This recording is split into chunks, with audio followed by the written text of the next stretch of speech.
আজকে আপনাদেরকে ছোট্ট একটা স্টোরি শোনাই। হ্যাঁ, একটা ঘরের মধ্যে 4টা মোমবাতি ছিল। ভালো করে খেয়াল করবেন কথাগুলো। হ্যাঁ, একটা ঘরের মধ্যে 4টা মোমবাতি ছিল। তো সেই 4টা মোমবাতিরই আলাদা আলাদা করে একটা নাম ছিল। প্রথমটার নাম ছিল শান্তি, দ্বিতীয়টার নাম ছিল বিশ্বাস, তৃতীয়টার নাম ছিল ভালোবাসা, এবং সর্বশেষ যেটা তার নাম হচ্ছে আশা। তো কি হলো জানেন, জ্বলতে জ্বলতে হঠাৎ করে শান্তি নামের যে মোমবাতিটি ছিল সেই মোমবাতিটি নিভে গেল, বুঝছেন। তা পাশে থাকা যে বিশ্বাসের মোমবাতিটি ছিল সে বলতেছে, যেখানে শান্তি নেই সেখানে বিশ্বাস থেকে আমি কি করব, আমিও নিভে যাই। তারপরে কি হলো, বিশ্বাস নামের মোমবাতিটিও নিভে গেল।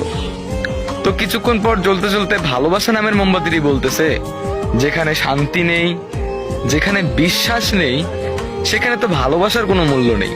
ভালোবাসা থেকে আমি কি করব, আমিও নিভে যাই। তো 4টা মোমবাতির মধ্যে 3টা মোমবাতি নিভে গেল। কি কি নিভে গেল? শান্তি, বিশ্বাস, ভালোবাসা নিভে গেছে। তো আধা ঘন্টা পর ওই রুমটার মধ্যে একটা ছেলে আসলো।